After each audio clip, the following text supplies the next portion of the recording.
अस्सलाम वालेकुम नाज़रीन, नांदेड़ उर्दू न्यूज़ में आपका इस्तकबाल है। चलिए जानते हैं आज की खबर। आज नांदेड़ शहर के ITI चौराहे पर राष्ट्रवादी युवक कांग्रेस की जानिब से महंगाई के खिलाफ एहतजाज किया गया।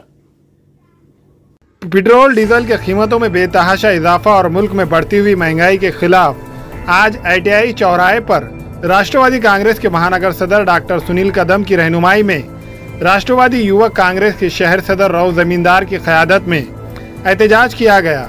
रऊफ जमींदार का कहना है कि पेट्रोल डीजल की कीमतें 100 रुपये से ज़्यादा हो गई है। आज राष्ट्रवादी कांग्रेस महाराष्ट्र प्रदेश की सूचना पर राष्ट्रवादी युवक कांग्रेस के तमाम महाराष्ट्र के अंदर डीजल, पेट्रोल, गैस की कीमतों में बार बार इजाफा होने की वजह से आम जनता परेशान हो रही है। हम लोग कई आंदोलन कर रहे हैं, लेकिन मोदी सरकार टस से मस नहीं हो रही। पार्टी ने हमें जो आंदोलन दिया, ये आंदोलन के अंदर हमारे मार्गदर्शक डॉक्टर हमारे सुनील कदम साहब, तमाम सेल के हमारे युवती, महिला सभी लोग मिलके हम आज ITI कॉर्नर पर बैलगाड़ी आंदोलन हमारा जो है तो जारी है, जिसकी मार मुल्क के आम लोगों पर पड़ रही है। भारतीय जनता पार्टी हुकूमत की पॉलिसी आम लोगों के मफादात के खिलाफ है, जिसकी वजह से मुल्क के आम लोगों में गम व गुस्सा है। और मोदी सरकार की जो धोरण है, स्टार्ट से देखिए आप, नोटबंदी के जब से देश को जो बर्बाद करने का इन्होंने काम किया है, एयरपोर्ट देखिए प्राइवेट लोगों को देने का काम किया है, रेलवे प्राइवेट लोगों को देने का काम किया है।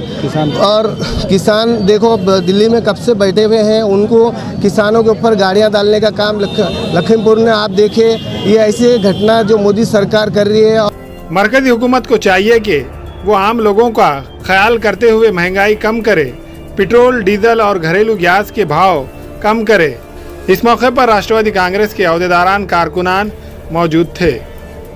युवक सेल तर्फे प्रदेश अध्यक्ष महबूब शेख यांच्या आदेशानुसार प्रदेश अध्यक्ष माननीय जयंत पाटील साहेब यांच्या सूचनेनुसार आज नांदेड येथे ITI येथे नांदेड शहर राष्ट्रवादी काँग्रेस पक्षाचे युवकांचे अध्यक्ष रऊफजी जमीनदार यांच्या नेतृत्वाखाली त्यांनी केंद्र सरकारचा निषेध करण्यासाठी, मोदी शासनाचा निषेध करण्यासाठी हे आंदोलन केलं। या आंदोलनामागचा उद्देश हाच की आपल्या सर्वांना माहिती आहे की पूर्ण भारतामधली जनता डिझेल आणि पेट्रोलचे भाववाढ झाल्यामुळे अत्यंत त्रस्त आहे। डिझेल आणि पेट्रोलने केव्हा 100 पार केली आणि हे भाव किती वाढ होणार याची कल्पना सर्वांनाच आलेली आहे।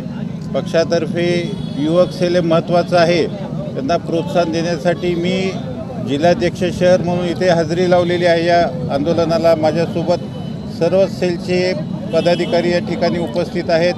रऊफ जमीनदार आणि त्यांच्या सर्व सहकार्यांनी जे आंदोलन केले, एक वेगळ्या प्रकारचं आंदोलन केलं आहे, त्याला माझ्या शुभेच्छा तर होत्याच आणि त्यांचं या प्रसंगी अभिनंदन करतो। और हम जैसे हमारे महाविकास आघाड़ी के लोग अगर रोड पर आते हैं, आंदोलन करते हैं, कुछ करते हैं, तो किसी को ED लगाने की ED की धमकी देते हैं, किसी को CBI की धमकी देते हैं। आप देखिए अभी कुछ लोगों ने तो टेंडर ले रखा है कि ED के बारे में क्या किया जाए, झूठे मीडिया को मैनेज करके हमारे जो महाविकास आघाड़ी के मंत्रियों को बदनाम करने का षड्यंत्र ये BJP गवर्नमेंट कर रही है। और जितने भी हर सेक्टर में रेट बढ़ा दिए हैं, आम जनता परेशान है। कोरोना में कई लोगों रोज़गार डूब चुका है, लेकिन ये लोग जो है रोज़गार डूबने के बाद भी ये लोगों को समझ नहीं रहे। महंगाई कुछ रुकने का नाम नहीं ले रही है। 2 दिन, 4 दिन, 5 दिन को डीजल के, पेट्रोल के रेट बढ़ रहे हैं। लोग अगर आंदोलन भी करते हैं तो ये आम जनता की इन्हें परवाह नहीं है। आने वाले 2024 में लोग इन्हें अपनी जगह बता देंगे। ये बहुत गर्मी में है, लेकिन इनकी गर्मी 2024 के बाद ख़त्म हो जाएंगी, हमें उम्मीद है। मोदी सरकार है। हमारे यहाँ फर्नीचर, पलंग, सिंगारदान, सोफा सेट, अलमारी, dining table, fridge, computer table और दीगर कंपनियों के फर्नीचर दस्तियाब है। एक मरतबा तशरीफ लाकर खिदमत का मौका दे। प्रोप्राइटर मौलाना शबीर साहब, deluxe furniture mall and home appliances, fruit market के सामने, माल्टेगरी रोड, कामठा, नांदेड़। अस्सलाम वालेकुम, मैं अखिल मिर्जा। हमें उम्मीद है कि आपको हमारा चैनल अच्छा लगता होगा। लेटेस्ट न्यूज अपडेट के लिए देखते रहे नांदेड़ उर्दू न्यूज, और न्यूज के पसंद आने पर लाइक, शेयर और सब्सक्राइब करना ना भूलें।